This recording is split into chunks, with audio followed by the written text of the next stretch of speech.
Para ulama ini biasanya yang diperingati itu meninggalnya. Kalau para nabi itu rata-rata yang diperingati itu hari lahirnya. Terbalik, tidak sama. Mengapa? Kalau nabi itu kok lahirnya? Karena yang jelas kalau nabi itu lahirnya akan membawakan perubahan, membawa petunjuk Allah, akan membawa satu peradaban, dan sudah bisa dipastikan berakhir sebagai nabi. Tidak ada nabi berhenti di tengah jalan. Lain dengan para ulama. Para ulama itu diperingati wafatnya. Na'udzubillah, karena banyak ulama yang berhenti di tengah jalan. Ulama istiqomah disanjung-sanjung, akhirnya kadang-kadang lalu dihina. Jadi kalau tidak semua ulama mulai timbul sampai wafat ulama, belum tentu. Banyak ulama-ulama naudzubillah yang berhenti di tengah jalan. Maka yang diperingati di kholnya, wafatnya. Karena kalau wafatnya sudah pasti ini ulama yang berakhir tetap jadi ulama sampai wafatnya ulama. Lalu dikenang baktinya. Kita mengenang ulama, mengenang baktinya.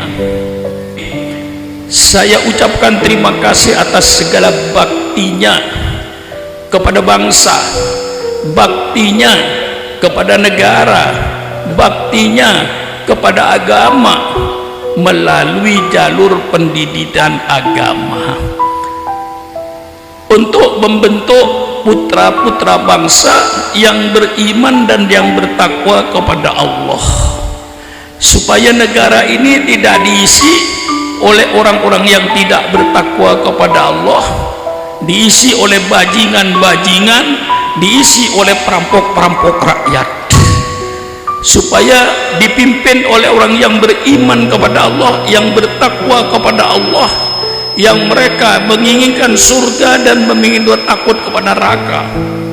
Ini pemimpin yang kita cari, pemimpin yang kepingin surga dan pemimpin yang takut sama neraka.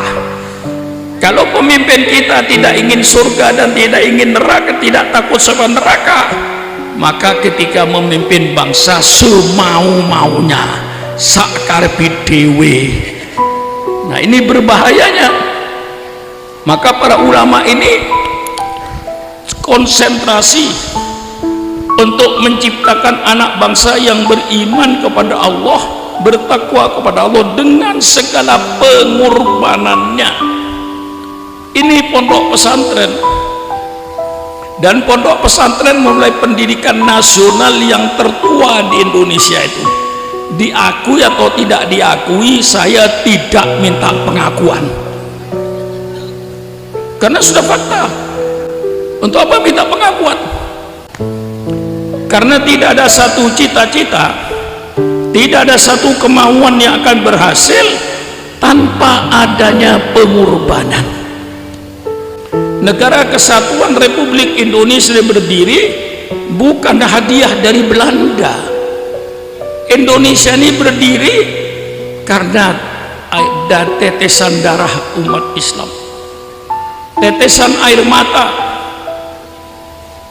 Negara Kesatuan Republik Indonesia berdiri bukan hadiah dari Jepang.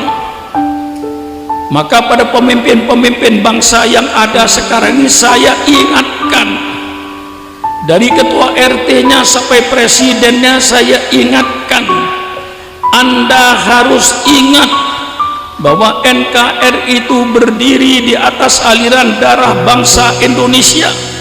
NKRI berdiri di atas cucuran air mata bangsa Indonesia.